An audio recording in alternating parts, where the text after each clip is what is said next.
Hey, Sandra, I'll be with you in just a moment.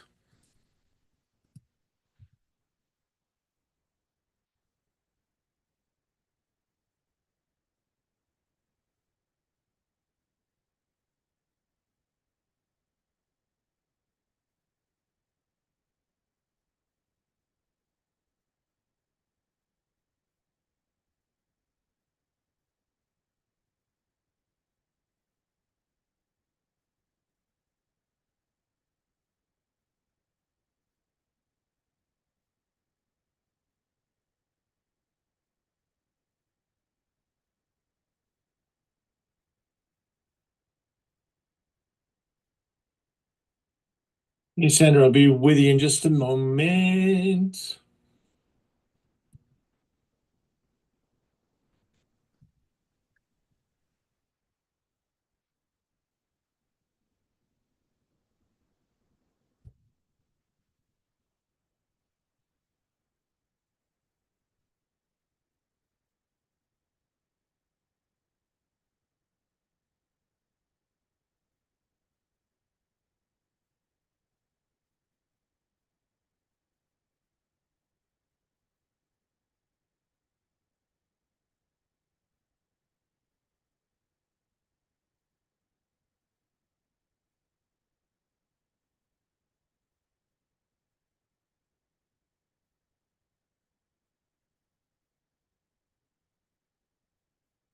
Good evening, everybody. This is Ian Blackburn. It is Wednesday, 7 o'clock. Time to zoom into wine. So pleased to be with you tonight. Zoom into wine. We get together every Wednesday with some amazing people to talk about different grapes, different parts of the world, what's going on with wine, learn something new, meet some amazing people, and ultimately taste some great wine. We started this product in the pandemic, and we've been going strong almost every Wednesday. Taking a couple of Wednesdays off here and there as I travel. In fact, I got back. I look like I just got back from Europe. A little rough tonight. So I brought on an expert to help me out. Sandra Gomes Roca is with us tonight. Hi, Sandra. I'm going to spotlight you right now. Hi. I was wondering when you were coming back from Europe. I was just like, is he going to be on? But here you are. You're Yeah, just yeah. Superman. I didn't know if I would make it or not, and if I pass out here on the computer, it's because it's like 3 in the morning there right now. I was in Mhm. France for almost 3 weeks, and Wow. it was a really great trip. We saw some amazing sights in Bordeaux and really enjoyed our time in Paris as well, and went to London for a couple of days. There's a lot going on in Europe. This week is on premiere in Bordeaux, so a lot of that pre-on premiere stuff was happening when we were in town. You could feel the energy. Everything was full, and it was quite a nice season. The weather was Hmm. probably warmer in France when I was there than it was here in California. It was quite unseasonably warm, but very pleasant. And the French were ecstatic to have sunshine. So, it was kind of that thing. You brought it with you. You went from LA, you brought sunshine with you. At least that's what we say every time we travel somewhere. Like, I brought the sunshine with me. So I'm sure they appreciated it. You looking well? Things going well? Sure. No. Yeah, no. For those of you who don't know, I'm an importer, so I am in the midst of all this, funsies. No, things are good. We're boutique, but we are hanging in there, and we're just moving forward. And yeah, it's the market is doing his thing, is doing a little dance, but we're trying to keep up with our two step and but no, fortunately we're doing well, thank you. Good. Yeah. I mean, it's pretty tumultuous. Every day I am reading a different headline, and And I can't imagine being an importer and, how do you plan into this? And what are you planning into? I mean, now that they moved the goal line out another 90 days, most importers probably already threw down every penny they could to bring in merchandise before You the, know what's right? hey, you know what's interesting? I have a few pallets coming in, and the transporter that we hired to bring in this set, when the tariffs were announced, they were like, if your stuff is not already on the water, that we're canceling all orders. Like everything's just stopped. So I was just hanging out, and I was just like, okay, I'm out of half of my stuff, and what are we gonna do? But if if it wasn't for our producers being just so, wonderful and wanting to really work with us, I think that we would be much more, upset and stressed. It's still a stressful situation, but we are having an incredible response from our producers. And they're like, what do we need to do? Like, you tell us what you need from us so we can make this work for you. And again, we're small. We're not able to take the really big impact. So we are being very conservative, and we're going to be bringing in things slowly and see how things go. The value proposition for Portuguese wines is incredible.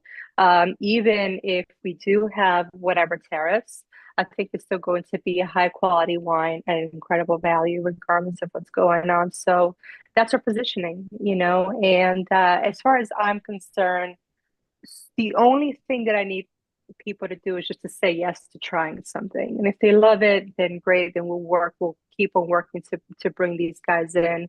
And that's really all we want. And at the end of the day, we're all in this together. And my husband, he works in banking, and a lot of his clients are bigger importers than we are.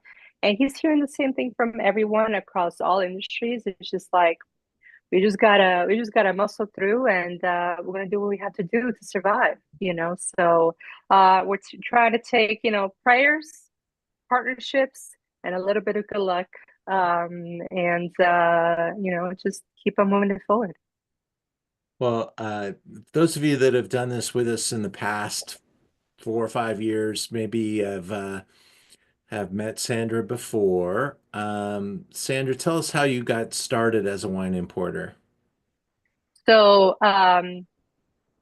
Ian Blackburn is the premier Oh, wine wow. educator in Los Angeles. And it's funny, a friend of mine actually sent me one of your classes the other day. She's like, hey, do you know about this? Like, of course I know about this. It's how I got my wine knowledge started. Back in 2005, 2006, I was working for one of the major talent agencies in Hollywood, William Morris. I still work in Hollywood, by the way. I do all the things. I do too many things. And at the time, I was just starting to get into wine, and I had a bottle of White Zinfandel at home. So after a really crappy day, I need to go home and finish this bottle. So I'm finishing it, and there are these like crystals at the bottom, and I'm like, what kind of Kool-Aid are they mixing into this bottle, and what's going on? And I was so offended. I was just like, I need to know what makes wine wine, and how do we get here? So then I came across one of your classes, and I showed up, and I went down that rabbit hole, and I never left, right? And I couldn't find my way out. And I got a lot of my education through Ian. I decided that I wanted to make a business out of this eventually, once I realized that Hollywood was not for me. And I decided to start importing because at one point I wanted to open up a Portuguese wine bar. And I was like, nobody's going to want to come into my bar because they don't even know where Portugal is on a map, let alone be like, yeah, that bar sounds good. Mm. So I felt that importing was the best opportunity, and then I went to grad school in Sonoma State. There is a wine MBA program, by the way, and I remember asking you, just like, "Hey, and you think this is a good idea?" You're like, "Nah, not so much." I did it anyway. Um, But you know, it's like you're talking about business and how do you grow. And a lot of my colleagues were in these smaller wineries in Napa and Sonoma. Like, how do you take your family winery from this boutique producer to a commercial success? And some of my colleagues were also the Rumbauer girls, the Gallo people. So these are people that are really looking into the industry. It's like, okay, how do we really manage this as a true business? So after that, I launched, my husband and I, we launched this company. We started importing wines back in 2018. And then we've been working ever since, slowly but surely. And then just the last month, I got my WSET level 3 wine certification, and I'm going to be going into level 4. And maybe one day I'll be crazy enough to go to masters. I don't know. I know it takes a long time and a lot of years. So anyway, that's the path. But what drives me is my purpose and my passion for Portugal because that's where I'm from. Those are my people. And I grew up drinking Portuguese wine. And I'm going to be honest with you. For 13 years, I felt that the only thing that Portugal produced was port wine and this one white wine from Vinho Verde called Casal Garcia. You could buy it for like $5.99 and like Total Wine more. And for as long as I was at a family table drinking wine, I thought that that's the only thing that Portugal made. But then, of course, they have an incredible variety, and even more so. But what a lot of people don't realize is just how intricately um, combined, or just like, Portugal, as far as the American history is concerned, they're deeply tied in because when the Declaration of Independence was signed, it was celebrated with Madeira wine, and our founding fathers were drinking Madeira wine back in the day. And the revolution, it wasn't just tea, it was all imports, but specifically Madeira wine, which comes from Portugal. So Portuguese wine has had an incredible impact the world over and feels like people are just now discovering it. And that is my purpose, is to help people discover what Portugal has. Well, before we get started on the tasting, we will get started here in a second. You know, just my initial thoughts about Portugal, having now been there a couple of times Mhm. and selling wines in Portugal, it really is still in the discovery phase. But it is Mhm. actually like one of the oldest wine regions on the planet. These are, in my thought of the Portuguese, obviously they're bright and intelligent like yourself, but also incredibly stubborn and able to conquer. And to the fact that you can hold on to an island like Madeira in the middle of the ocean and keep it for the 1,000+ years as a part of Portugal and other parts of the world the same kind of way just shows you Mhm. how either passionate or crazy the Portuguese people are. And so I just really think that spirit lives through the wine and Mhm. having been there and meeting some of these people that had their vineyards taken from them during the communist moment and fought to get their family businesses back. I mean, just really amazing resilience. So I think I see that in this Portuguese wine industry. Mhm. It's quite diverse. It's a little clouded because people have preconceptions about what port wine is and the wines of Portugal are. But I do see the quality value is crazy. Mhm. Just any of the wines that we're going to taste tonight, I always run it through that filter. What could we get in America that would compare, and how much would it cost? Mhm. And if we do go into this kind of lockdown, really can't bring in wines from anywhere because the tariffs restrict that, or Mhm. that kind of thought. I just wonder how we're going to survive as an industry just on domestic wine. I don't think it's going to go very well. So I do think that this is a very interesting time in history. I hope that we all look back and laugh at it and, you know, straight up from there. But Yeah. in the meantime, let's taste some great wine tonight, and Yes. let's let the Sandra show begin, and let's get Mhm. wine number one. if we could. We're gonna Yes. start off with the singular, apparently. That's gonna be wine number one. Yes. Yeah. And I'm gonna open up the Yes. slideshow and get you in there. Okay. Yeah. So singular is from the Vinho Verde region. Hold on, I gotta do And my intro. do your intro. Yeah, because we have had we've kind of jumped the shark a little bit. But Yeah, we're this is just so Sandra excited. Gomes, and she is the Portuguese wine importer from Portugal, a graduate of Learn About Wine School and many Mhm. others, quite accomplished. Congratulations on passing your set three and going to Sonoma State and getting your master's degree. Is that true? Mm-hmm. Yeah, full master. Yeah, MBA. Yeah. Masters Amazing. in business. Yeah. Amazing. Well, and we're now going to go straight into our wine tasting, and I'll let Sandra take it away because I'm saying all kinds of crazy stuff tonight. There's no doubt I am going to be whacked here. And as soon as Mm-hmm. I put a little wine into my coffee system, Mm-hmm. it's going to go sideways in a hurry. Yeah, it's all over. Yeah, one of the things that I also wanted to mention to you guys is that besides all the things that I'm doing, I love to celebrate culture, specifically Portuguese culture, wine and food. And I launched the first ever Portuguese Wine Week last year in June. We're going to do our second Portuguese Wine Week this June. And basically, we call up all our friends all over LA and say, hey, do you want to celebrate with us? So we're looking at restaurants, wine bars, bottle shops, and throughout the entire week, you either can go get a glass or a meal celebrating Portuguese wine. We have a sip and sail in one of those weekends. So if you love boats and wining, we're doing that.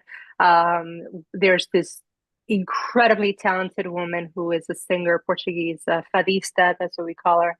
And we're going to be having a show with her. So anyway, it's going to be a lot of fun. So if you guys are interested, happy to send you information Yeah. once we actually announce it. But Send us the um, stuff so that we can share it with everybody and for make sure sure. it's well noted.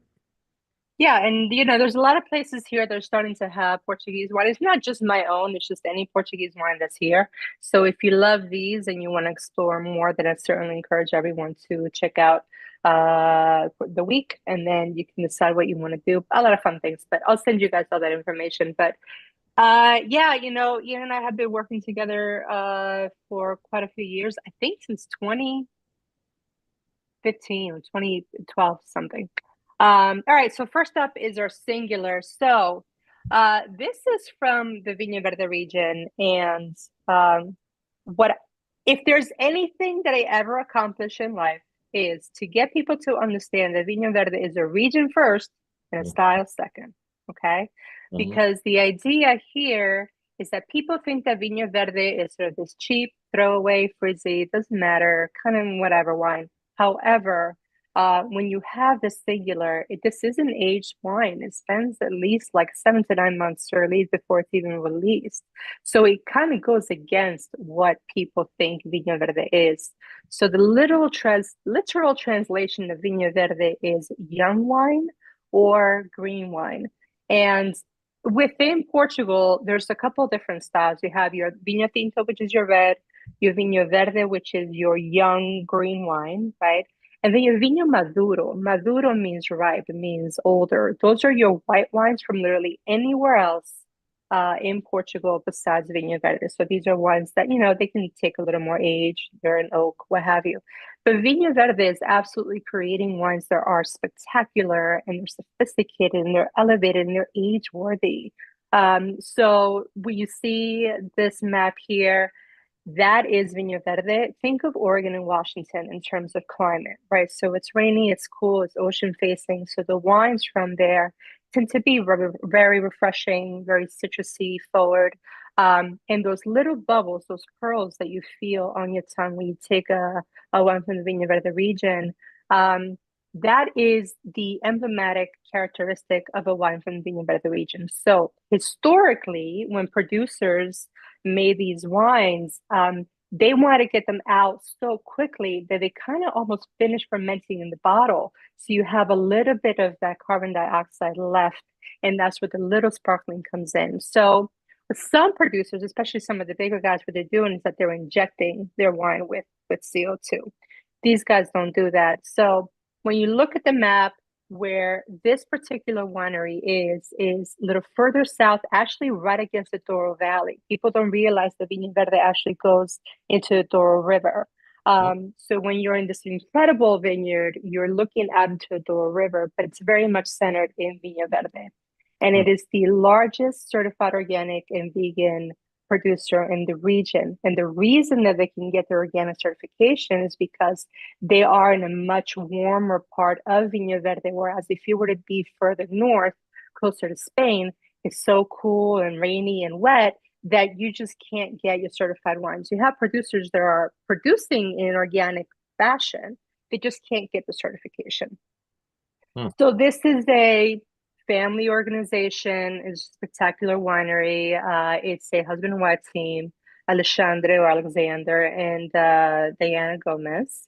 Founded. So we represent what we call a new generation of winemakers and producers. So these are producers that are young, energetic, and they're all about sustainability, and they want to move Portuguese wines forward.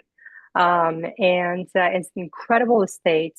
And if anybody goes to Portugal, please let me know so I can send you here because I feel like you can't go to Vinho Verde or the Douro Valley without going here.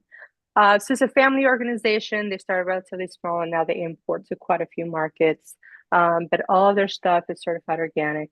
And that is their property. It's actually a small part of their property. And when you're there at this house looking down this way, that's when you see the Douro River. And it's an incredible state. So the wine itself, again, it's an aged wine. It is a 2019, but I think it's a wine that still holds up, still has some nice acidity, some nice freshness. And within these vineyards, you have quite a few old vines. And in this wine, 45% of the blend is all vines. They're between 60 and 100 years old. You have some Alvarinho, you have some Alvacia Fina, you have some Aveso, some Arinto. These are your traditional grapes in the Vinho Verde region. This wine it's all stainless steel, but it does spend some time surly. And then it ages in bottle before it's released into the market. So this is the one wine that I go to when I say Vinho Verde is a region first and a style second.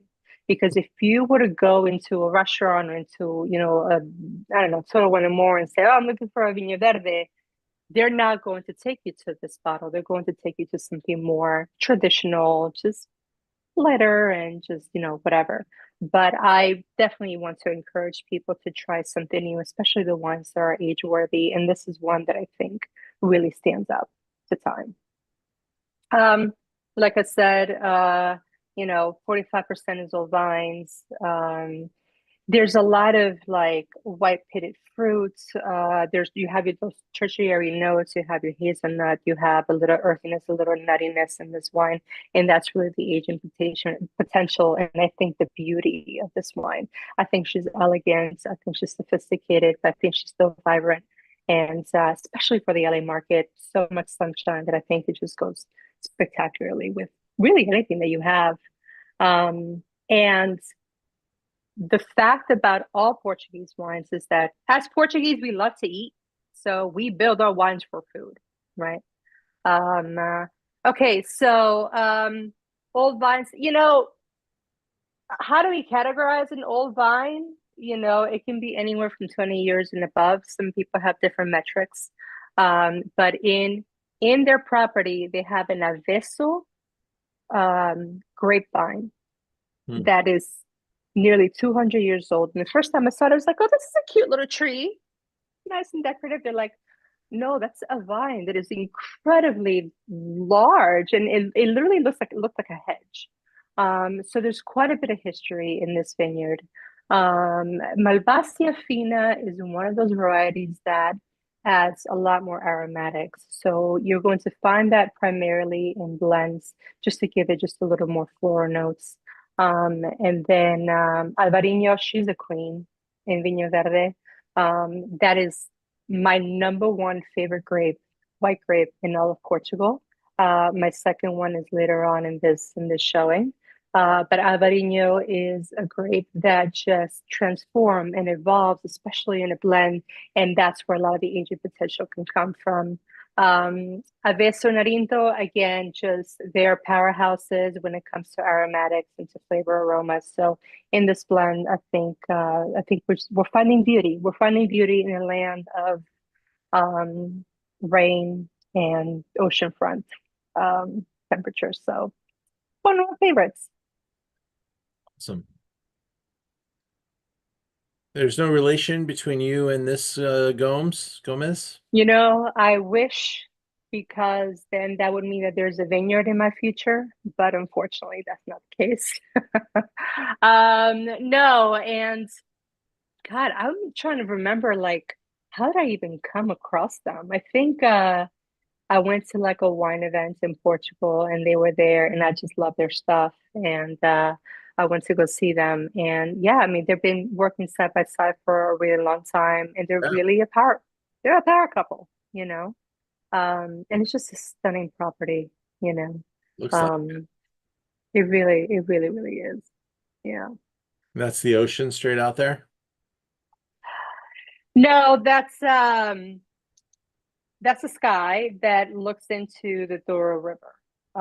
So they're quite a ways in. They're actually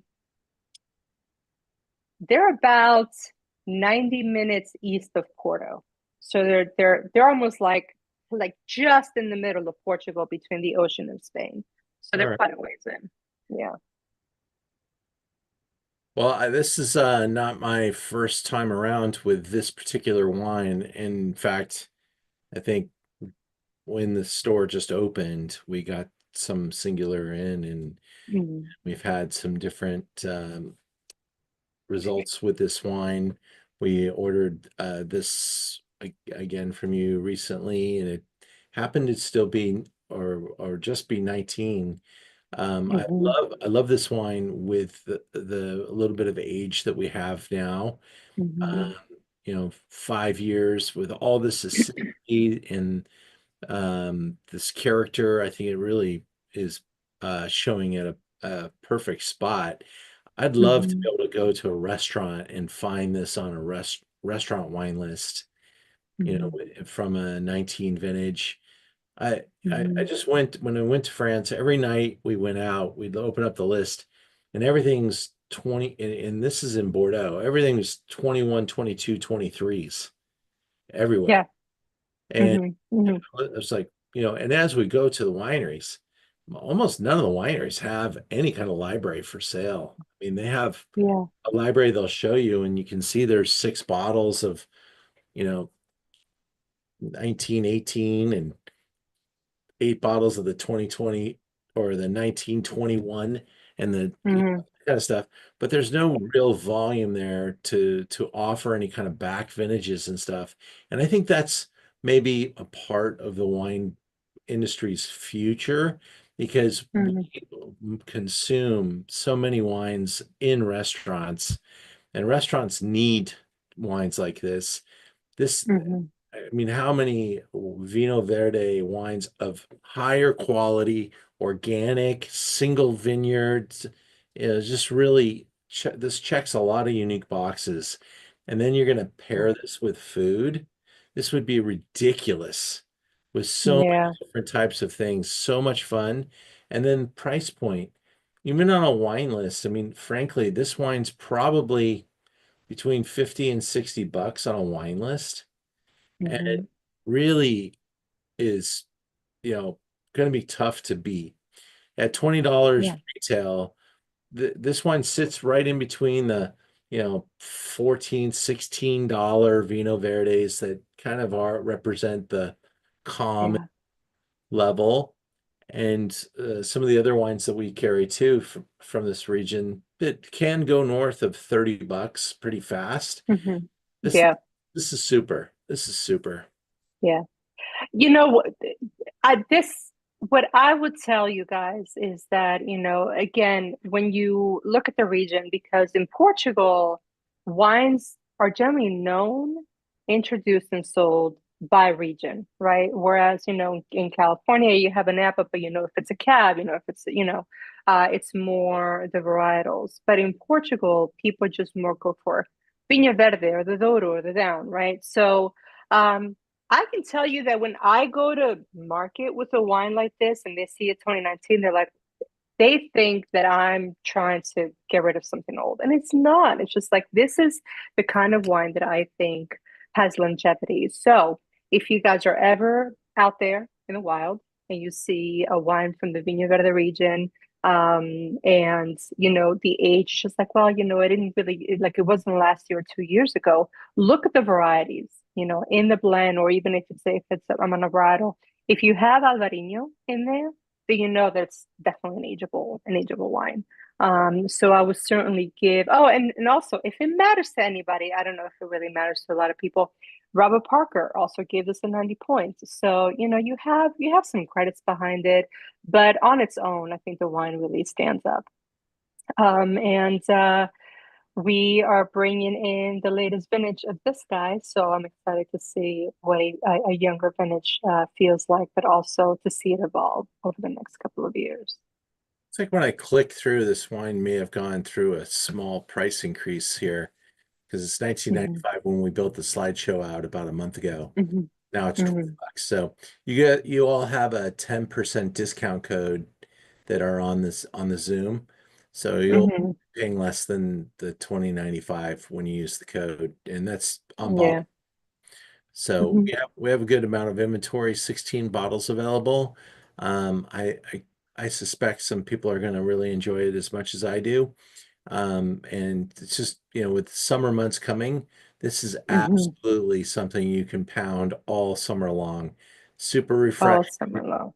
and and yeah, have no hesitation to share this with Hmm. people. They'll love it. It's hard not to like Hmm. this wine. All It right. really is hard. Okay. All right. You feeling good? You ready to go to two? Yeah, I'm pouring myself a second glass of the second wine. All right.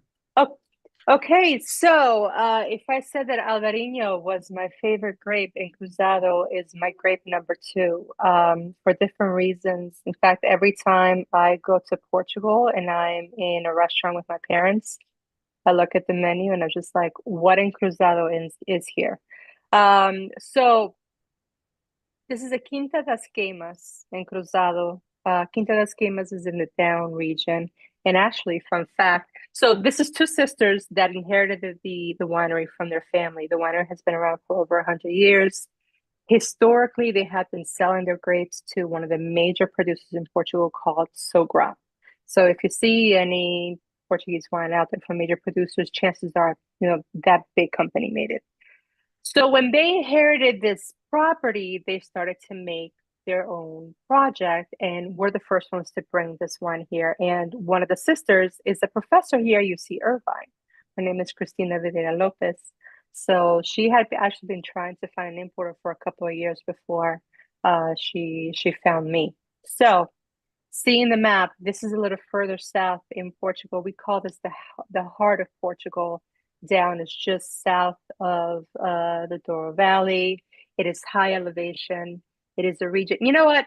The down and the Douro are kind of like the west side and the valley here in LA. They're close enough to each other, but the temperature variation between the two it's pretty wild. So Douro is a cooler climate, higher elevation region. It's surrounded by three mountainsides. So when the air comes in from the ocean, it tends to get trapped. So during harvest, you can be harvesting 80-degree weather. In the same day, just over the hill in the Douro Valley, it could be like 100 degrees, 100 degrees plus. So those two, they're right next to each other, but they're completely different climates. The down is our version of Burgundy. So if you like Burgundian whites or reds, this region is going to give you that style, the characteristic. Encruzado is a white variety that to me feels like a Chablis. It feels like a French Chardonnay. It behaves in the same way. It can have the weight, it can have the longevity, it can have the sophistication and the daintiness that a Chardonnay can have. And depends on how you produce it. It could be like really full bodied and again, an ageable wine. So this region again is in the heart of Portugal and it's the one of the oldest demarcated regions in Portugal. It became demarcated after Douro. And Encruzado, that's where Encruzado is born, is in this subregion. And some of the best and most ageable wines in Portugal comes from this region. And it's also a region that has very much a very like a true sense of place. It's granite soils, again, high elevation. There's a lot of pine, there's a lot of eucalyptus. So a lot of those elements really show up in a wine. And yeah, it's one of my favorite places for sure. Um, I want to okay. I want to point out too how you're pronouncing this appellation down.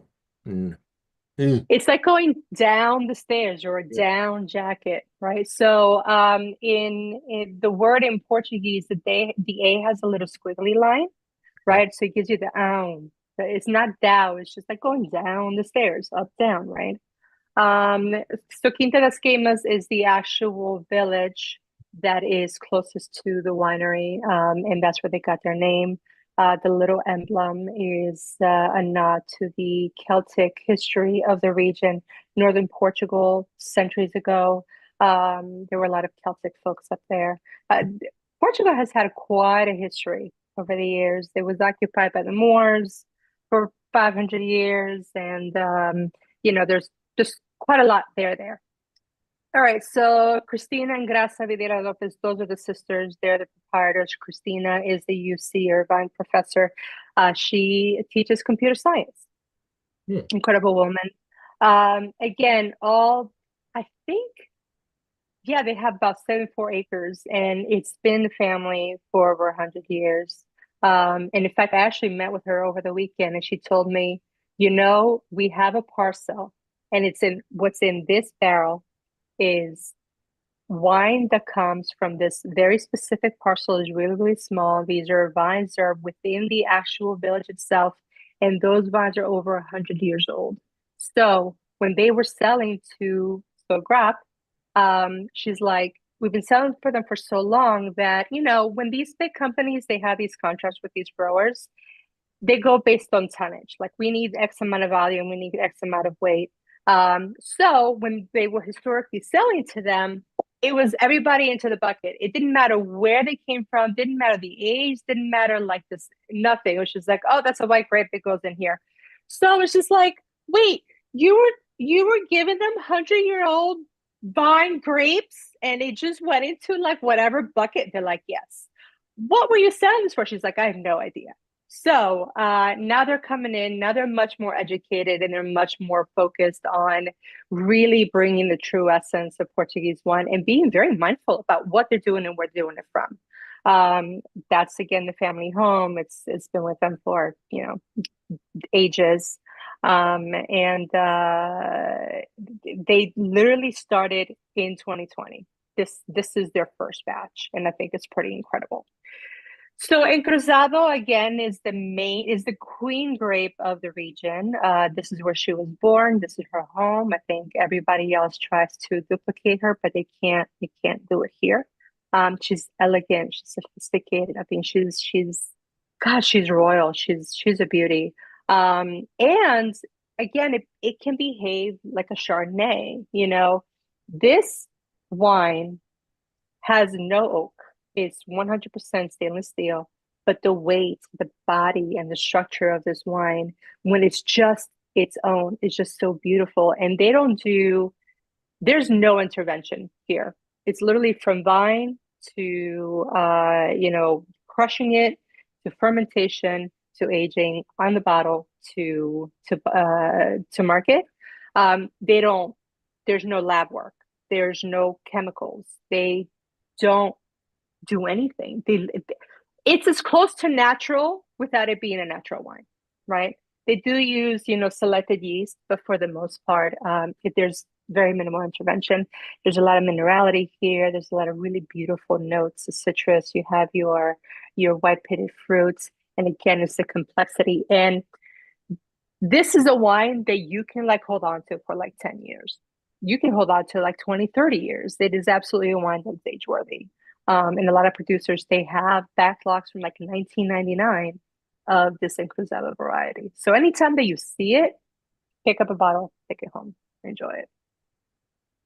Well, it is a great um, word, a wine to really show off the word complexity because of that minerality is really laid in here, and it supports it with all the other facets Mhm. in a really complementary way, and Mhm. very delicious, wonderful palate weight, super refreshing.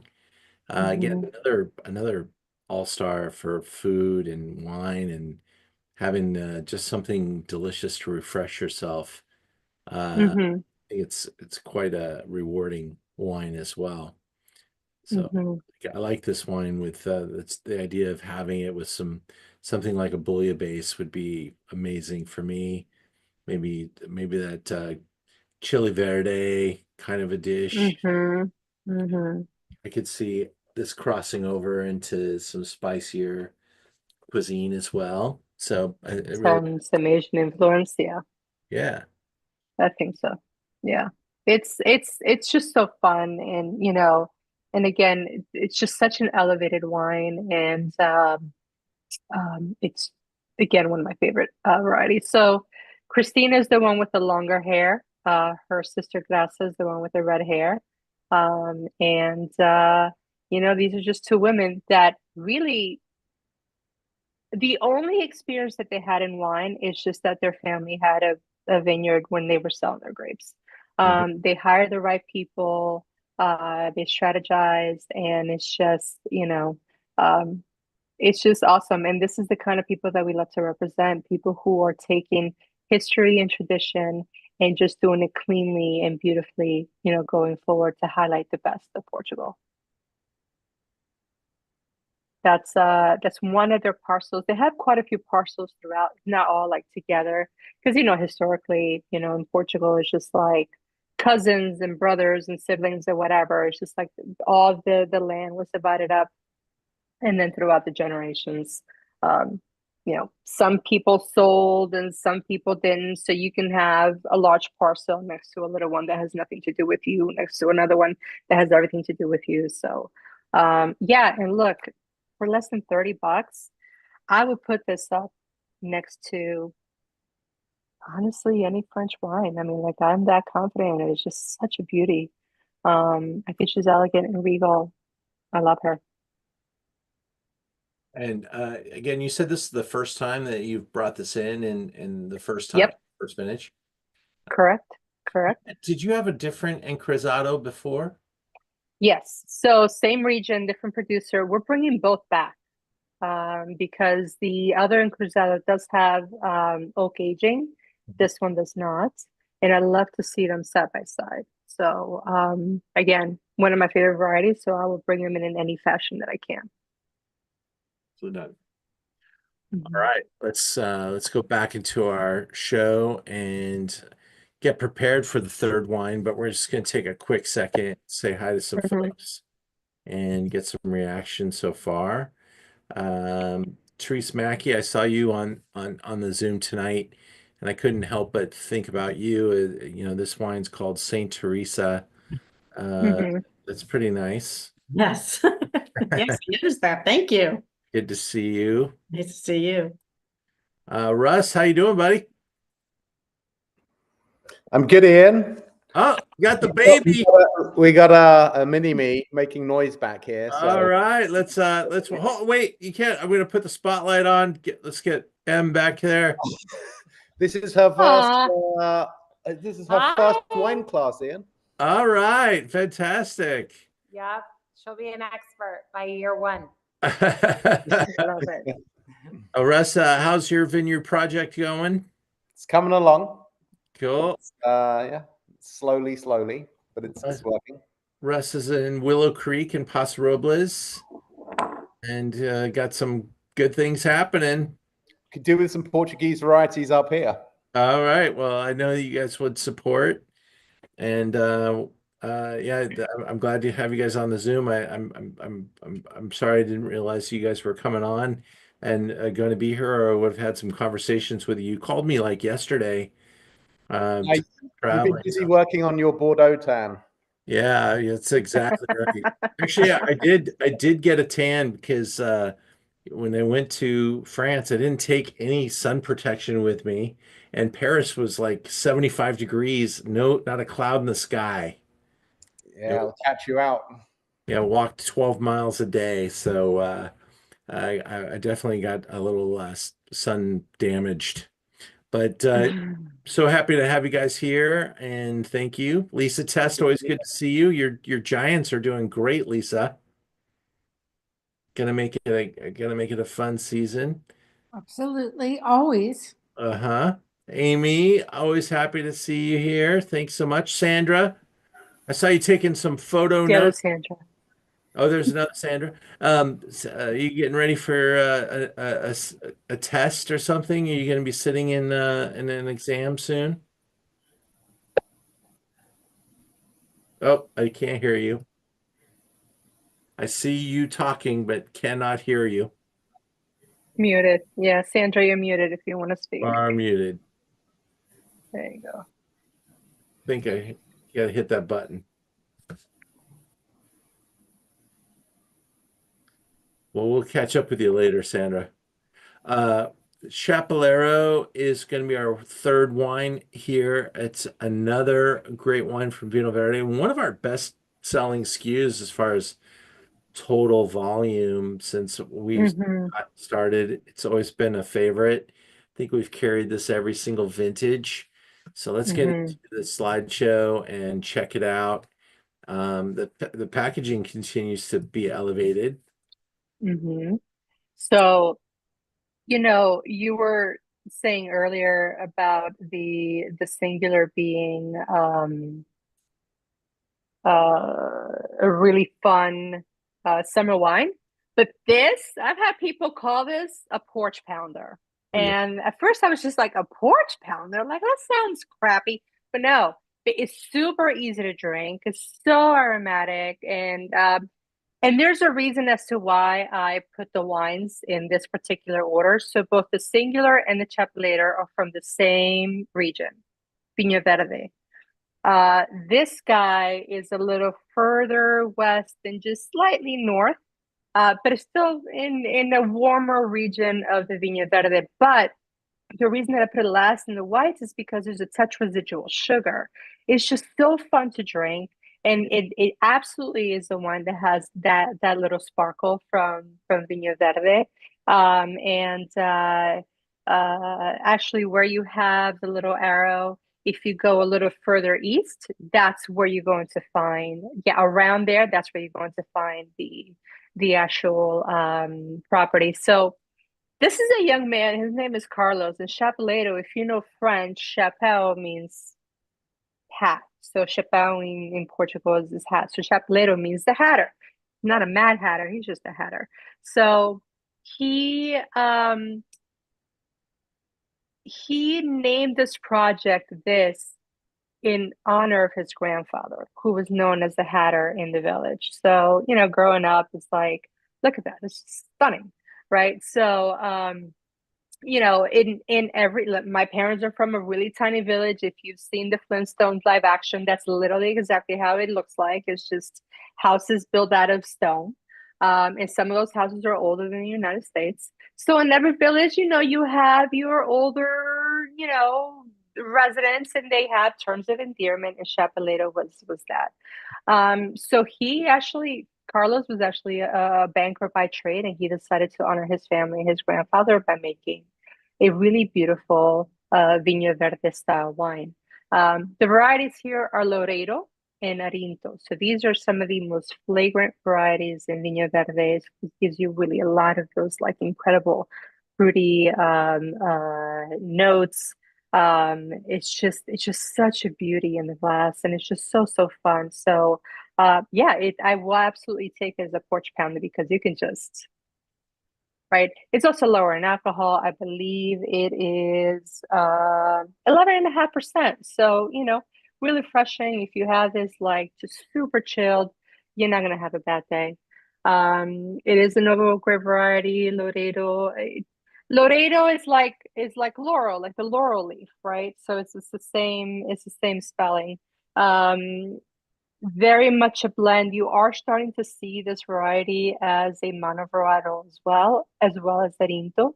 And again, these are just primary varieties in the region, and historically they've been blended, but I think here it's just like you really see just how beautiful they play with each other. So you have some really nice acidity, you have some really nice fruit, and it's just fun. It's just I in my world of like fun Vinho Verdes, this is it, So if you're going to have a traditional style, this is probably as close to the traditional style as you can. And all of Portugal, they grow their grapes in a sustainable way. It's called the Integrated Production Management System. It's a long way of saying sustainable. So in essence, what you have is you have growers that use no chemicals, no herbicides, no pesticides, no chemicals whatsoever, unless they absolutely have to. So it's not a category where they're restricted like organic, where you have to work within very specific parameters. Here, if you have something just go completely off in the vineyard, you can actually course correct. But for the most part, these people are not using chemicals in their growing or in their production at all. And that's actually from Carlos's house. It's just an incredible view, and just keeping tradition going. And again, he's just one of those young producers that are trying to showcase a more vibrant part of the side of Portugal. And this is, I mean, $17. I don't know. You can't beat it. Yeah, yeah. Yeah, we buy this in several cases at a time, and it kind of flies through here. So um really enjoying this iteration, the 23. Hmm. But this wine isn't made without the ability. I mean, you could, I think on a lower end Vino Verde, there's like a clock that's ticking pretty early on. You want to drink that when it's 1, 2 years old. I think this Hmm. one still has even more charm to gain with a little more bottle time, Hmm. and Hmm. I think it's really just a go-to. And Hmm. this is my ambassador wine for Portuguese white. This is where it starts, and I really do enjoy this little blend, and have recommended Hmm. it for so many different events and gatherings and stuff, and people come back and they love it. And some customers just buy this a case at a time. Hmm. Hmm. It's just fun, It's like, look, why does it have to be this like super serious, No, it's fun. And I think that in this wine, that's exactly what wine should be. And just like you open it up on a random Tuesday, you don't have to think about it. You can Yeah. have it on its own. You can have it with, fish or salad or honestly whatever you want. So to me, this is like what wine should be. It's fun. It doesn't take itself, too seriously. You can just come home from work like I did, William Morris. If I was at William Morris and I was having this one back then, I would have been so much happier. But yet I was drinking what I thought was Kool-Aid with alcohol, but I digress. It's fine. Hey, this weekend, if you're not doing something on Saturday, we've got a couple of spots, like 4 spots remaining for lunch. Dinner sold out. But we have Michelin star chef Christoph Emmy coming doing the food at the Bel Air Estate. It's a beautiful 16-acre hillside destination in Bel Air. The wines are fantastic. They're not just good, they're really good. They're made very much like Bordeaux wines. And that you're going to be floored by how well the 10 plus year white wines are tasting. They're like Bordeaux Blancs, and we'll be tasting reds from every decade as well.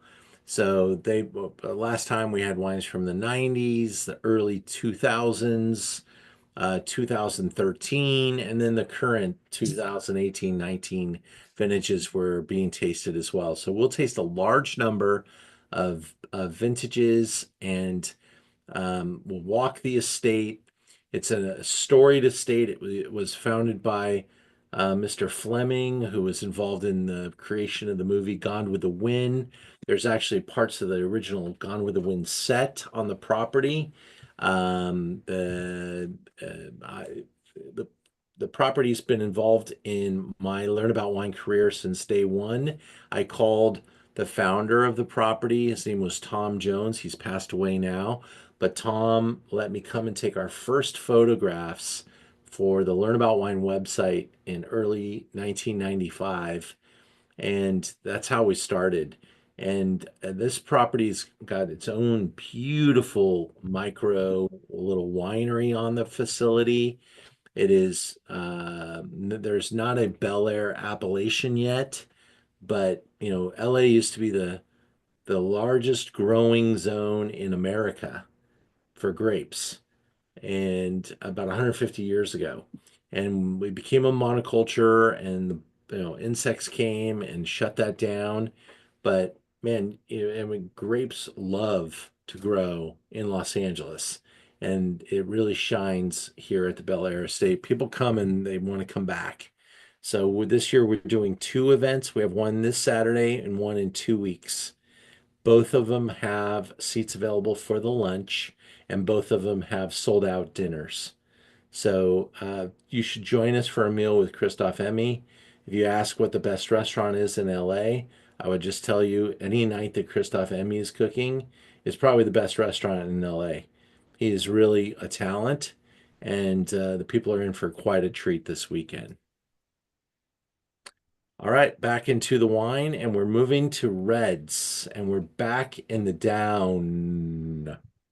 Yes, back in the down. It's really fun. I didn't know about Bel Air. Thank you for showing that.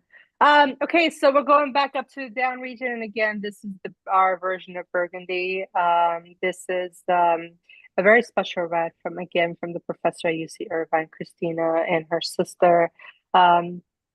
All the grapes that go into this wine, they are all from old vines, anything from 20 to 100 years old.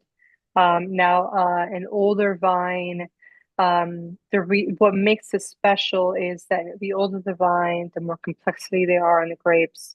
And in a region that again it's cooler versus its neighbor, the Douro, you're going to have just a lot more of that freshness. You have the right fruit, but there's still that freshness that is in really good balance. This wine to me feels like a berry tart. Your blueberries, your blackberries. It's just like it really is like summer dessert in a glass. To me, it's really nice and ripe, and a lot of different varieties here. So Touriga Nacional. Touriga Nacional, you're going to start to see a lot of it if you haven't already. First of all, it was approved to be part of the Bordeaux blend about 3-4 years ago because wine growers understand that climate change is a thing. So what they're trying to do is they're trying to hedge against climate change. Touriga Nacional is a thick-skinned variety. Just like Encruzado, it's home in the down. Touriga Nacional, that is where it came from. That is his home. And there are some traditional blends that you have from this region. Jaén is the next variety. That is Spanish Mencia, right? So a lot of these names are like I don't know what they are, right? But Touriga Nacional, it's actually being planted here in California and in Texas. So you're going to start to see a lot of it, not just in blends, but as a monovarietal. So Jaén is Spanish Mencia. Alfredo is one of those, of course, like antique Portuguese varieties. However, there have been some studies done, and I don't know how much studying has been done, but people think that this is a long ago descendant of the Pinot Noir grape. Hmm. So Pinot Noir is the parent. I did not know that Pinot Noir was the parent to Chardonnay. That's something that I learned a couple of months ago. But so Alfrescedo for us, it feels like it's a long-ago descendant. Tinta Roriz is Tempranillo. Tinta Roriz has two names in Portugal.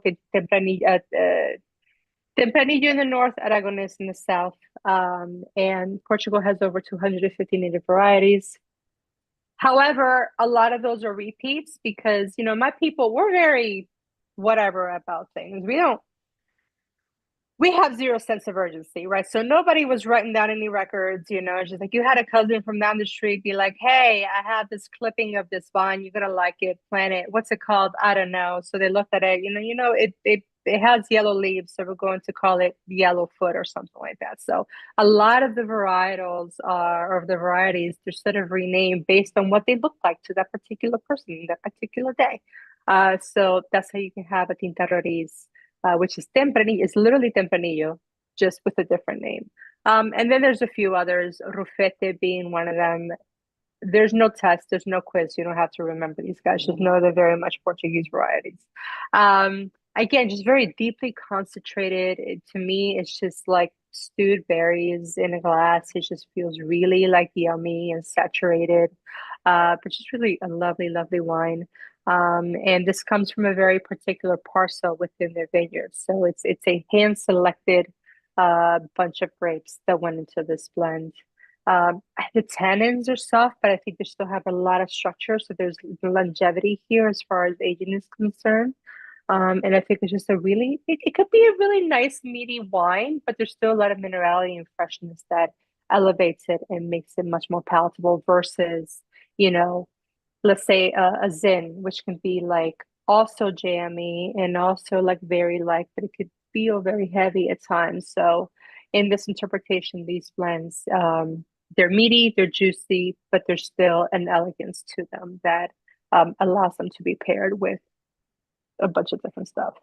And the pendulum's swinging pretty hard here. You've got a really cool nose of stone and rock, and Mhm. I want to know what that soil is made of here, just smelling that. But then it swings all the way around to pick up all that juicy Mhm. fruit. And then we're going to get to, the color of this wine Mhm. is opaque. I mean, this thing Mhm. is as black as wine can get. That, It's inky, yeah. I mean, it almost feels like you have a what do they call it, Centennier grape in there, but you don't. It's just like these are just really nicely ripened grapes. And you can have the same blend, these three, in a much lighter wine, right? But with this producer, it's a much meatier wine for sure. And the region is nothing but granite. It's just the granite central. So that's why we say it feels kind of Burgundian in style because it's like all of that minerality, all of that rock that shows up in the glass. well, my after we spent 9 days in a row in Bordeaux and we got to Paris, we were eating at some pretty decent restaurants, but we were trying to find some really good value on the lists. And so we started looking down in the southwest areas of France, and we were finding all kinds of juicy, delicious Syrah, Grenache wines. A little village called Fitou, uh, Mhm. things like that for a Michelin star rec or Michelin recommended restaurant, $100 a bottle, 2017. We're blowing your mind. And so sometimes finding wines like this takes a little bit of knowledge, a little bit of trust. You have to kind of know what you're in for. But Mhm. when you get to the price and it's $27 for a bottle of wine that has all that character, that's pretty remarkable. Yeah, yeah. I mean, it really is a value proposition, the Portuguese wines, where you can have really high value for next to nothing, And if you were to find this in France, like to Ian's point, or even find this, in California, you're looking at maybe double the price, So in times of, I don't know what's going to happen, right? If you still want to have some really fabulous experiences, go outside of the box, right? And then maybe jump into the Portuguese box a little bit and play there a little bit. So you'll have fun. Not wanting to cook last night when we got home, we went to Gus's barbecue in Pasadena. This would have been awesome with the ribs that we had last night with some tangy, spicy barbecue sauce. This would really go amazingly well.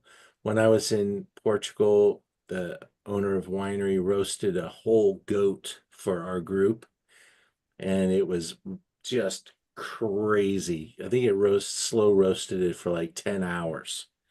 It was so delicious. So yeah, there's so many different things that you can do with a wine like this. Let's move into wine number 5. Yes, so Pôpa, we are now in the Douro Valley. Our last two are the Douro Valley. So Pôpa is it also is a term of endearment. I mean, these people love their family members, right? So this is a brother and sister team, and their grandfather bought the vineyards back in 2000. So Pôpa is what they call their grandfather because he sported a pompadour, and then there's also that funny little bird, and it's all going back to grandfather and his stylish, his sense of style. So the Douro Valley is, I remember Ian had somebody from the Douro Valley years ago. I don't want to say it was maybe 2010. It was a really long time ago. And the thing that stuck with me when this gentleman spoke, he's just like, the Douro Valley, and I say this every time, the Douro Valley is one of the most hostile growing environments in the world because during the winter, it's frigid cold. And then during the summer, it's searing, searing hot. The vineyards are steep valleys actually flowing into the river. So it's a region where you can't use machinery. You're harvesting by hand and you're harvesting during the daytime. Because if you do it at night, if you do it with machinery, you're going to be rolling down that hill and then you're finding yourself in the river. So forget it, right? So it's a region that tends to create really big, opulent, oaky reds and whites. But here, with this particular producer, they're kind of more like they're going off the beaten path a little bit. They're a little more austere. They're a little more, Art Nouveau type. This is a fully vegan wine, and again, going into the Douro River. So there's 3 sub-regions within the Douro region. You have Baixo Corgo, which is the sub-region that's furthest west. It's one of the coolest sub-regions in the Douro Valley. Then you have Cima Corgo, which is right in the middle. And then you have Douro Superior. Douro Superior is closer to Spain, and that's going to be your hottest region out of the entire Douro property. So this particular winery is kind of straddling the Baixo Corgo and the Cima Corgo. It's stunning, stunning winery. They have an incredible view of the river. And they are fully sustainable. They're vegan. They're also using organic practices, and they're not terribly big in terms of like how many acres they operate out of. Historically in Portugal, you have these field blends, right? So again, you're talking about like stunning view for sure. You had these growers that had this land, and they planted whatever they could get their hands on. So in a parcel, I remember I went to Portugal a couple of years ago and I met a grower and winemaker. And he took us to his property, and the size of the parcel was maybe like 20 feet by 20 feet. He's like, I had a professional come in. He was like 80 years old, but he was a pro at DNA testing of these vines. And he's like, within that really small parcel, there were 40 different varieties planted. So when we're talking about field blends, we're talking about everything and anything, right? So this producer, the Pôpas, when they bought the vineyards, they had a whole lot of field blends. A lot of times you didn't even know what was there. So when it came time to harvest, they harvest all the reds, and then they fermented everything at the same time. What they're doing now is that they're actually they're being more purposeful, and in areas where they can, they're actually turning over the vineyards into more specific growing sites. So maybe you have just a Touriga Nacional, just a Touriga Franca. So here again, Touriga Nacional, Touriga Franca. Touriga Franca to me feels like a Cab Franc of sorts, right? It's almost like in that same realm. And then there's also, again, field blends. So they're a producer that they're taking what's historically Douro, but they're making it more streamlined, more new age, a lot more minerality, a lot more freshness in their wines than I think that you will find traditionally in the Douro Valley. This is a great interpretation. They're black labels. They're sort of like one of their high-end labels. We also have a couple of other labels that are on the lower end, but this to me just shows beautifully. And yes, as you can see by the picture, you can absolutely have this with some chocolate or some cocoa. Again, Touriga Nacional, that's a queen red grape in all of Portugal. And the Douro Valley, its demarcation is in the 1755. So it's older than the classifications in France. So even though we've been making wine for a much longer time, people are just now starting to discover. Brother and sister team, Stefan, these gentlemen, he's a marketing guru, and his sister, Claudia, I believe is her name. She's one of the winemakers as well. So they are really honoring family and land with this particular project. And I think it's just, again, one of those young, energetic companies that are really trying to make a difference in Portugal. Yeah, there's a couple folks on the Zoom tonight that traveled to Portugal with us, and we were on a boat on that Douro River. It's one of the most dramatic, like you just can't imagine the feeling that you get surrounded by this vast, detailed, featureful site. And then we were there in like November, so things were still lush and green and turning reds and oranges, and it was just so colorful and picturesque. The Douro is an incredible visit, a must visit, and it's really cool to see little projects like this as well surviving, because there's quite a few very important large producers in the Douro. But then there's smaller little projects like this as well. Yeah, and if so, they actually, thank you for this picture. So all of those layers, all of that is hand carved. Yeah. So centuries ago, you actually had people just chiseling away by hand those rows, because again, you couldn't fit machinery up there.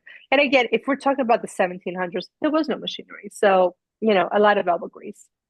It's just a stunning property, and I love them. So Yeah, the idea is that they're terracing these hillsides so that they're flat enough to work and to create a few rows. And that's so much work. I just can't imagine. I can't either. One of these years I'm going to do a harvest, but I don't know if I have the stomach to do a harvest in the Douro Valley, but maybe one day. $30, a red wine that I think kind of has one foot in the past and one foot in the modern moment, kind of representing the next generation of wines from the Douro, which is, certainly the port wine industry is still king in the Douro, fortified wines, but the wines that aren't being fortified, this is kind of what they're doing.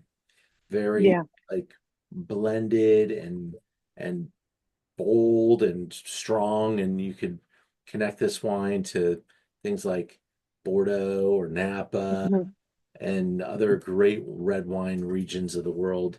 This is certainly going for it. And at $30, you're getting a lot for the money. That's a lot of wine.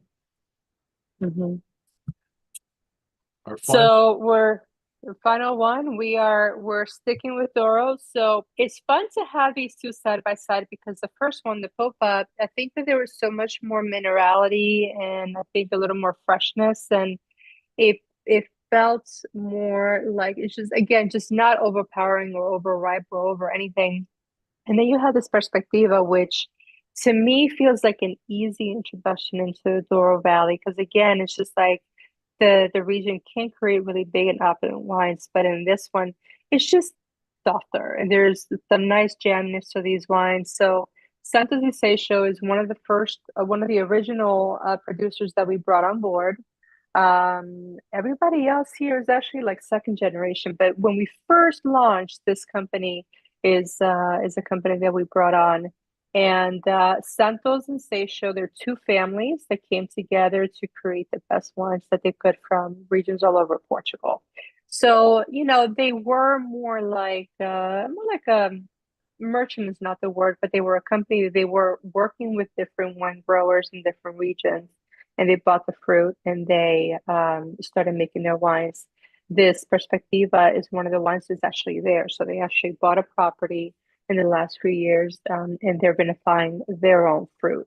And it's just such like a really easy to drink Douro Red, and 91 points, one enthusiast. If it matters to anybody, of course, and of course Ian gives his own rating as well. It's a fun red. So this guy, as far as like in which sub-region, I think is more in the Cima Corgo, more in the center sub-region, which is a little warmer, but it's still, you know, high elevation in relation to, you know, the river, but it's still a producer in a region that gives some nice ripeness to the fruit. Is still holding on to his minerality and his acidity. When is next? Here we go. So there's a couple of people working as winemakers here, but Alzira, you know, it's like we love our female winemakers just because, you know, I just think that female winemakers, they have a different eye for these wines, that we love to showcase the diversity in Portugal as well. They do, this particular company does have wines from Vinho Verde and the Alentejo, and you know, actually almost every wine growing region in Portugal, but Douro, I think, is where they're really well established. And you know, this is definitely one of my favorite wines from them. We have quite a few, but it's just such an easy wine. And the winery, you know, very well run. It's a little more commercial, but it's still a family organization. Um, Again, very typical Douro. I could live there. You know, if God forbid, if I'm ever homeless, let me be homeless in Douro Valley. You know, I just lay down underneath the vineyards and I'll be a happy camper. And you know, it's just again very traditional with a new age twist to the wines. Okay, so Trigo Nacional, we know Trigo Franca, we met Tinta Roriz, I guess that's the Bonillo, and Sunção. A lot of people think it's the same variety as Cinsault, but it's not. It's something completely different. So when I tell people, oh, this is Sunção wine, they're like, oh, I've had Cinsault before. It's not the same. But Sunção, again, it's just one of those really old native Portuguese varieties that I don't expect anybody to remember or to know how to pronounce. But it does add some inkiness to the wines themselves. Easy to drink, but still has some really beautiful character. And it's meaty. You can have this, you know, with a really nice steak, or you can just have it on its own. I think it's really lovely. A lot of complexity, those tertiary aromas, you know, with the wood. I believe there's 12 months of oak in this wine. And you know, it holds up really well. And I think it's just I'm not gonna call it a powerhouse, but it's just like a 35-year-old man who is so sure of himself that he's just sexy as hell. That's really, to me, that's what this wine is like. It's just like sexy and young, but still like vibrant with some good character. And that's what I love about this wine. 35. 35. Listen, not very many 35-year-olds are actually like mature and all the things, but this one is like it has incredible potential, right? So we'll love to see I see. how he ages. I got Yes. Okay. the to me, this wine has really beautiful balance and really finds. I think it has a lot of confidence in where it's at, and it's very Portuguese, and it has some really cool nuances to it. Mhm. Um, the varietal compositions look very much like a port wine, uh, Mhm. and but it just has really good balance, and it's not too overripe, and really, I think lets kind of that old world charm shine through too. Yeah. So Pedro Seixo, that's the gentleman there. I'm gonna be honest with you. I don't know who the young lady is, because I haven't met her personally, but it's a really fun and vibrant company, right? And as far as like Portuguese wines are concerned, like I grew up with Portuguese wines being incredibly rustic and earthy.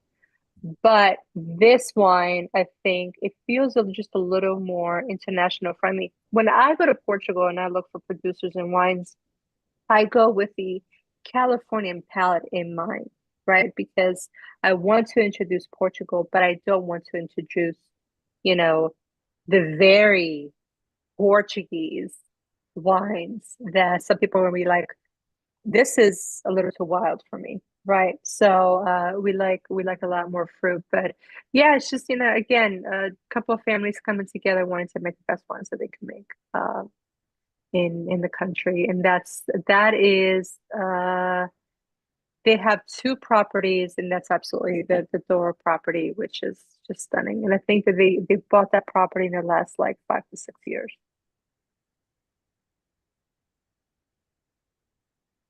$20 a bottle, really great little find again.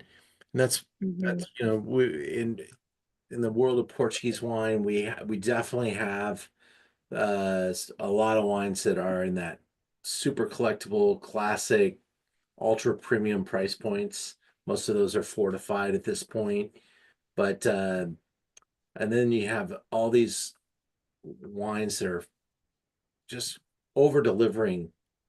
I Hmm. just I don't like to present the price until the very end because I want you to taste it and develop a kind of a connection with the wine, see if you like it or not. And then when you get to Hmm. the price point, it's like, wow, I really like that wine a lot, and I can't believe it's $20. So Right. that's what we have here. Sandra keeps us in stock on this wine. We tend to bring it in 30 to 30 bottles at a time, I think is our normal 5, 6 pack type of thing. Mhm. So if we sell out tonight, we'll get some more. But it's just Mhm. it delivers a really wonderful balanced representation of the Douro. Mhm. I definitely would love to hear from you guys if anybody has any thoughts or anything that they want to say or any questions. One of the things that I do is that I give feedback to my producers, right? Because everybody wants to be here. So if anybody has anything that they want me to communicate back to Portugal, I'm happy to. But I definitely love to learn from folks to see how they're feeling and see what they're liking and see what they're vibing with. So if anybody has any thoughts, I'm open. And before I turn over that microphone, Mhm. just a reminder, Mhm. next week we really kind of go hand in hand with the trip I just took. Although we're tasting a totally different set of wines. Um, uh, all the regions, I just learned so much about each of the regions and some of the history and stuff. So I'll be able to share and cross. And we went to some wineries right next door to a lot of the wines that we're going to be tasting. So it's going to be a really fun lineup from Bordeaux for next week. We only have a couple spots left, but I'd love to have you. And we taste both whites and reds, and some of them have some age on them. So it's going to be quite fun. So join us. And then here's the next couple of weeks moving out. Some top wines of Napa and Sonoma. And I've got Clay Morton joining me for April 30th. And we're going to taste some wines together. We're going to taste some wines from Thomas Rivers Brown, which we haven't been able to get him to respond yet to see if he can make that Zoom. But that is potentially either a visit from him or a recording. It's what I'm working on. Chablis. May 7th. You think you like Chablis? You need to be here because this is a lineup of some of the top producers in Chablis, and some great wines will be tasted. If you don't think you like Chablis, you need to be here because you should like these wines. They're the greatest wines of Chablis, and we want to teach you about them. And kind of going into the summer, the Chablis is really a tremendous wine for the summer. Armenia, we've got the president of Wine Armenia joining our Zoom and helping us learn about Armenian wine. We have tasted with him on a couple of occurrences now. I've picked some great wines for the website, for the Zoom, things I really like. I think you will really like. And there's so much to learn about Armenia, one of the highest appellated wine regions. And they've been making wine for 5,000 plus years in Armenia. And then our Zinfandel Zoom and at the end of May is coming soon. Thank you very much. I'd love for you guys to share some comments. Obrigado to you too, Lisa.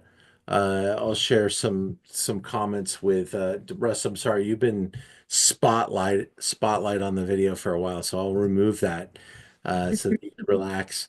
But Sandra is right here, so let me do that. It was the baby that was getting. Russ, I hope I didn't remove you from the Zoom. I might have. No, he's on. Oh, there you He's go. on. He's on. I just clicked something. Not that easy to get rid of me. I'm sorry. Well, we know you'd be back. It's kind of like a rash. Trying for the best part of 20 years. So. Absolutely, Russ. Sandra, great job tonight. The wines are always super fun, and it's I learned so much from you. Having the pronunciation, reminding me about the different appellations and some of the history, being able to taste them side by side. I think it's so powerful.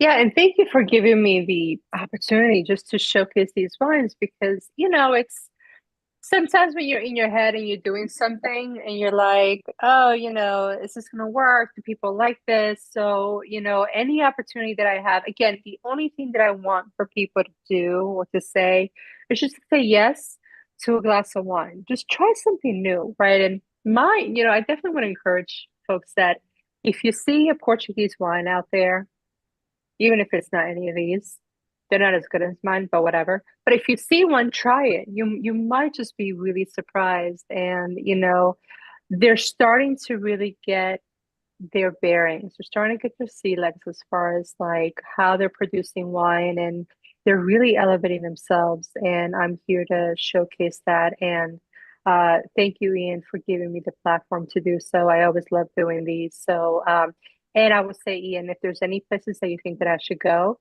send me a list so I can go and be like, hey, Ian said that I should come talk to you. But I definitely would love to hear from you guys. I mean, is there anything that you guys were surprised by? Or I also, listen, I grew up in Jersey. I don't take offense to anything. I'm not married to any of these ones. So if you guys have some like weird like comments or if something wasn't vibing with you, I don't take offense, but I love to learn from people. So if there's anything that you think that I should know, that I should take with me and definitely communicate to the producers, I would love to hear that because you guys are my people, you guys are my audience, and I'm here for you. And I'm learning from you. So what say ya? Thank you. And some nice comments on the chat box, but if at this time you want to speak up, just take yourself off mute and do so, and come on and give it a chat. And thank you guys very much. Thomas, I'd love to share your comment? You said something about it being much more. It was more, my impression of Portuguese reds were, call it more rustic than these. So these were finer than I expected and so on and so forth. Ian knows that I don't really have a California palate per se, but these certainly had elegance. I enjoyed every wine.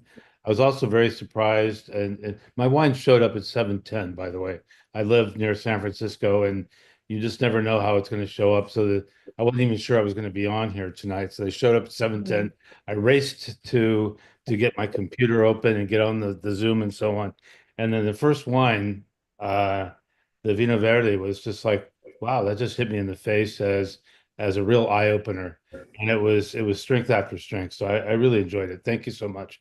Very educational. That's wonderful. Have fun. Thank you. Thank you. I really appreciate it. Thank you Yeah. so much. You're Sandra, welcome. hi. This is the other Sandra. I really enjoyed. Hi. I really enjoyed. Was it Papa? Papa? Is that the Yep, way? Pôpa. Yep. Papa. Pôpa. So it's Pôpa. it's a closer. Oh, yeah. Papa. And the last one. It was really good. Thank you so much for joining us. This was so much fun. Thank you, Sandra. I appreciate your Sandra? feedback. Oh, good luck on your next test. Your WSET 4. Thank you. That is a 2-year project, so I won't be sleeping for 2 years, which is fine. It's perfectly okay. Overrated. Yeah. Okay. Wow. Thanks for the comments too, y'all. With the risk of speaking too much this Zoom, part of the reason why I took this Zoom tonight is because I've got the final exam of the WSET 4 coming up, and I've just done the Spanish and Portuguese class at the wine house the other day. And I wanted to let you know that, I mean, I know the guys at the wine house, they're incredible palates. They buy their wine incredibly diligently. So I don't know who was responsible for this, but the wines you've presented here today blow out of the water all the wines that were in that course that I took on Sunday with them. And Ian touched on something earlier, which was you've really got to, it's difficult to like have an eye to pick the real gems out of all the options out there. And there's definitely something consistent going across all of these wines, where they are batting above the average, even for Portugal, which already bats above the average. So this is a beautiful array. Thank you for putting this on. I've just ordered a case from you guys. And Ian, thank you for actually putting price adjustments on right now down and not up. I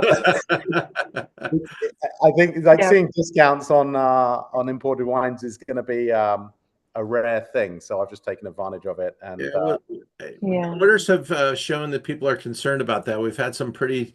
I mean, I had a order today of over 100 bottles, so that doesn't happen every day. So people are trying to take positions, protect themselves, but we'll see what happens. I mean, obviously things have changed a little bit today. I'm sure it'll be a roller coaster moving forwards, but I think those who move quickly now will benefit from it. Then you can sit back and drink your cellars for the next year while everybody else scrambles. But at least that's my strategy. But Ian, thank you for being awake. Right? I think as soon as this turns off, I'll probably crash and burn. But this was easy to stay awake for. Sandra does such a great job. I always have to check it out, and there's honestly with the wines of Portugal, you get to visit them and you study hard for your exam and you taste them, and then you're impressed, and you kind of walk away and you kind of got to be reminded of some of this information continuously, and the pronunciations and the place. There's so much to be reminded of. So thanks, Sandra. Yeah, no, thank you all. And Ross, that's really great feedback. I really appreciate it. I will be sure to talk to Monica, make sure that she has, these wines for the next class I'll use for me. And I would tell you, that I was the one who slandered her wines, but they were great. They were great. Don't get me wrong. They were really good. I'm sure she was working with the best they had. For sure. I mean, she has some in our level 3 that I was like, sure. But it's fine. But listen, I would tell you that I, as a independent boutique importer, I am going to try my best to try to keep the pricing as close to where we were last year, or even just now. as possible, because I have a lot of thoughts, but the one that I definitely want to say is that I know, as far as I'm concerned, I'm going to do everything that I can to try to keep things as approachable as possible. So hopefully you guys will see us again in not too long from now, and we'll be able to explore a little bit more. But thank you all so much for the time and for tasting with me and for giving me the platform. Thanks, Amy. We know Thank how to contact you. Wendy. Oh, someone else came on. Somebody want to say something? I think that was a goodbye. Michael, thank you. And to everybody else, have a great week, everybody, and go Dodgers. Yeah. Boa noite. Okay. Bye, guys. Cheers. Appreciate it. Bye. Bye.